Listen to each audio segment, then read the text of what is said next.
سوچیے، ایک قوم دنیا کی طاقت اور دولت میں مشہور، لیکن ان کا دل بھر گیا تھا گھمنڈ اور سرکشی سے۔ ایک نبی ہود علیہ السلام آئے ان کے سامنے اور کہا، اللہ کے حکم سے زندگی کا اصل راستہ ہے۔ لیکن کیا یہ لوگ سنیں گے؟ اور کیا انسان کا گھمنڈ اللہ کے سامنے ٹک پائے گا؟ یہ کہانی ہے قوم عاد کی، ایک قوم جو اپنی طاقت، عمارت اور دولت پر گھمنڈ کر بیٹھی تھی۔ قرآن میں اللہ نے ان کے گھمنڈ اور سرکشی کا ذکر کیا ہے۔ ہود علیہ السلام کو ان کے بیچ پیغمبر کے طور پر بھیجا گیا تاکہ وہ انہیں صحیح راستہ دکھائے اور ان کے دل ایمان سے روشن ہوں۔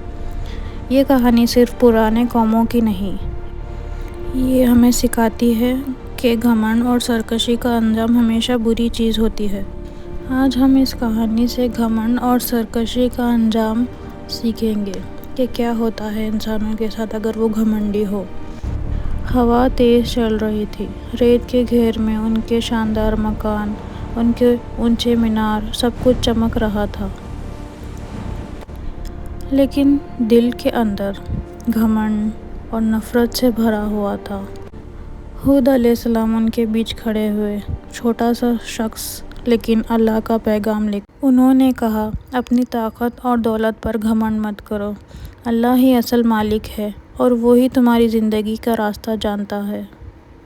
لوگ ہنس رہے تھے، کچھ گالیاں دے رہے تھے، کچھ صرف نظر جھکا رہے تھے، پر ہود علیہ السلام کا ایمان اور ان کا صبر انہیں روشنی دے رہا تھا۔ قوم عاد کی طاقت لاجواب تھی، اونچے مینار، بڑے شہر اور طاقتور فوج، سب لوگ کو ڈر اور غرور میں ڈال دیتا تھا۔ لوگ سوچتے تھے کون ان کا مقابلہ کرے گا؟ ہود علیہ السلام کے پیغام کے باوجود انہوں نے منع کیا۔ گھمنڈ اور نفرت نے ان کے دل اندھیرے میں ڈھک دیے تھے۔ ہر دن، ہر وقت وہ اپنے شوق دکھاتے تھے اور اللہ کا حکم یاد نہیں رکھتے تھے۔ ہود علیہ السلام نے انہیں بار بار سمجھایا، اللہ سے ڈرتے رہو، انصاف اور ایمان پر قائم رہو، یہ صرف زمین اور طاقت کا سوال نہیں بلکہ تمہارے دل کا امتحان ہے۔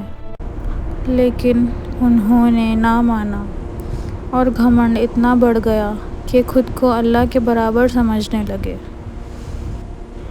ہود علیہ السلام نے دعا کی اور اللہ کے حکم کا انتظار کیا۔ ان کا ایمان اور صبر نے انہیں تیار رکھا تھا تاکہ وہ قوم عاد کے گھمنڈ اور سرکشی کا سامنا کر سکیں۔ پھر وہ دن آیا، اللہ نے قوم عاد کے لیے سبق بھیجا، تقویٰ دار تیز ہوا۔ اس تقویٰ دار تیز ہوا نے ان کے شاندار محل ہلا دیے، اونچے مینار گرنے لگے۔ ایسے ہی کرتے کرتے ریت کے تندور سے شور مچا اور لوگ ڈر گئے۔ ہود علیہ السلام اور جو لوگ ان کے ساتھ تھے، ان کا ایمان اور ان کا صبر انہیں بچانے والا تھا۔ گھمنڈ اور سرکشی نے انہیں تباہ کر دیا تھا۔ پھر وہ پل آیا، تیز ہوا، ایسا شور اور طوفان جیسے زمین اور آسمان کا راز کھلا ہو۔ قوم عاد کا سب کچھ گر گیا، ان کے شاندار محل، ان کی طاقت، ان کا گھمنڈ، سب کچھ۔ ہود علیہ السلام اور ایمان لانے والے لوگ بچ گئے۔ اللہ کا حکم صاف تھا، جو ایمان اور صبر سے راستہ پکڑے گا وہی اصلی جیت کا حقدار ہے۔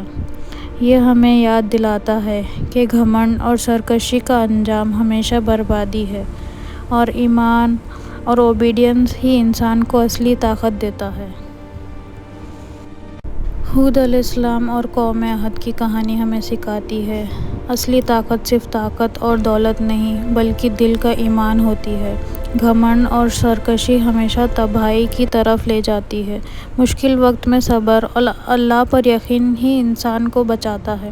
چھوٹی چیز اگر اللہ کے ساتھ ہو، بڑے کام کر سکتی ہے۔ آج بھی جب ہمیں گھمنڈ آئے تو قوم عاد کو یاد کرنا چاہیے۔